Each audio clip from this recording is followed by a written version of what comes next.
Hello and welcome back. So today we're going to work on this little boulder. It's pretty small, pretty square. Now unfortunately you can see here that the color bar is pretty diagonal and we're missing a big chunk out of it here, and we're starting to get to just ironstone here. So there's a strong possibility that we lose all of that and we end up with just what's under here. But that's what I'm interested in, because it does get fairly thick here. And I am hoping that that blue persists throughout the piece. I mean, it's pretty blue still over here, a bit of green.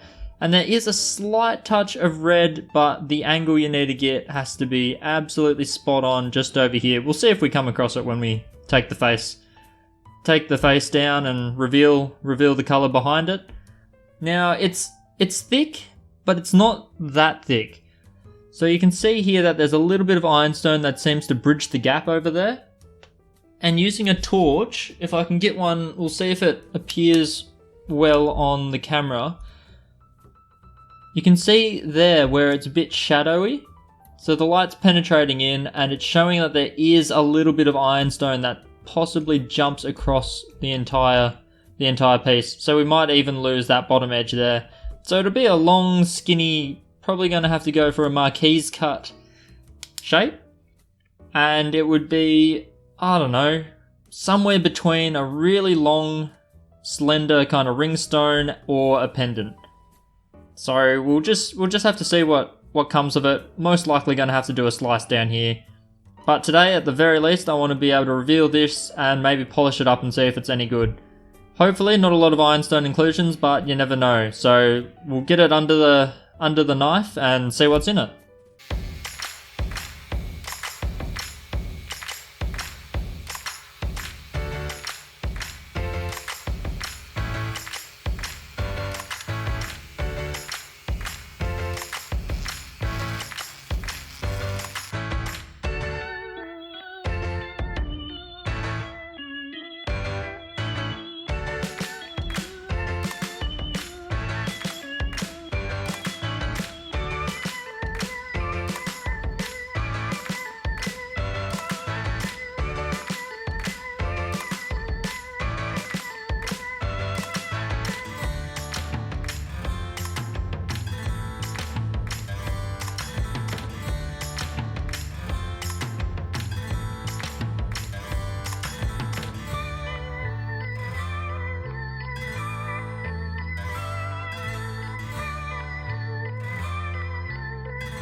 Alright, and here we are. So we've still got this over here. It's really just, I can't get rid of that. That is basically just bleed through of the ironstone. We've still got nothing here. We can't undo that.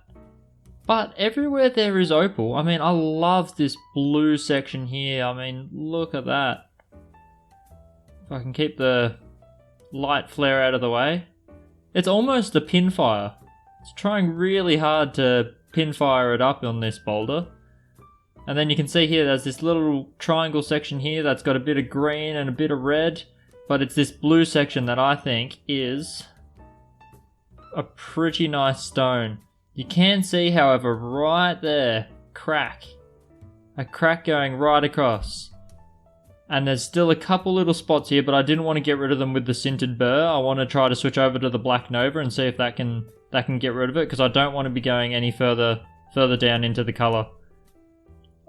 I've already gone a little bit further than I would like, but I could see that these were just starting to disappear. So I wanted to give it a little bit more of a go, and you can see here how deep those cutting marks are.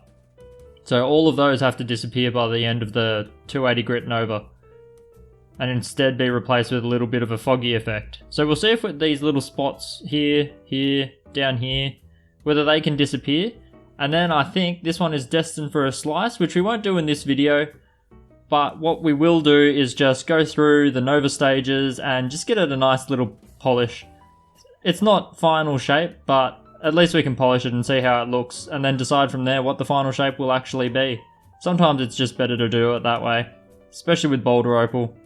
And yeah, the possibility is endless with this one. A nice pendant with a shape like that, or even a ring. I'm leaning towards a pendant. That's looking much more like a pendant. I don't know how this crack's gonna go. We'll see if it's really glued itself onto this ironstone backing. And if we can manage to polish it up as is and slice it, and it's still holding together, I've got a fair bit of confidence that that is actually holding itself together pretty well.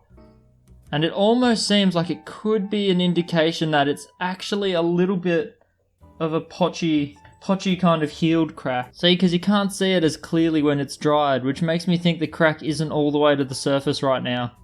So we could get lucky. I don't know what I'll do with the rest of this half over here, just because there is some nice colour bits here. I might be able to slice down here and then salvage a little bit, especially this tiny little corner here. But the goal here is to get this nice pendant stone out of it. So let's get to the novas.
End of another journey. You can see here that blue area over there. There's like, it's clearly two different shades of blue too. It's got a light blue and a dark blue. Really nice. That section there is still pretty good. It's actually still a little bit wet at the moment. I've only gone to the 3000 Nova just because we're gonna have to trim along that edge and get that as a stone. And then this stuff over here, I'm not sure what I'll do because it's a little bit matrixy. I couldn't quite get the tiny spots off. You can see one right there at the end of my fingertip. Tiny little spot there because right next to it I can see that there's more coming if I was to go down deeper. So I had to pull up and stop. I can tell that there was a big hit on the stone just here because there's that hairline fracture going across there that way. And then there's another one that juts down here. That's a good angle. So you can see on this part where it's rounding out, we're going to have to trim that rounded out part off before we want to set that, which I think is okay. There's also another, there you go, on that angle you can see it there. There's a pretty big fracture going across here as well. So that might also cause us some issues, and maybe just because of the angles, when we trim that and trim it, we might end up getting rid of that part as well and having this little triangle-ish kind of shape there, which could make a nice, decent sized pendant. It's probably, a huge ring or a decent pendant. And over here you can see all of this matrixy part, it's all green. There's a bit of red sparkle in it. It's, yeah, all in all, it's an interesting stone. I wish it came through a little bit better, a little bit less fractured, because we're going to have to deal with each of those cracks. Once that ironstone backing gets taken back up to here, any of those cracks could become destabilized and fall apart. It's actually got a purple hue across it as well. So, light blue, dark blue, purple. Interesting stone. But that'll do it for this one. We'll set him aside and eventually we'll come back to it. Trim saw it up. Well, this one can be just a simple Dremel cut. So the diamond disc, we'll get that out, cut that off, cut this here off, cut that one there off, and end up with something like that. It's a little bit uneven too, which is always annoying. It does dip in slightly towards the center here, which is not the best, but when we're making custom jewelry, hopefully in the very near future, I should be able to tackle that and still be able to get a setting out of it. I've seen worse. I've seen more uneven surfaces get set in the end, so this one's not so bad. And it's a nice stone. So I'll set it aside and we will come back to it sometime in the future. And yeah, I'll see you then.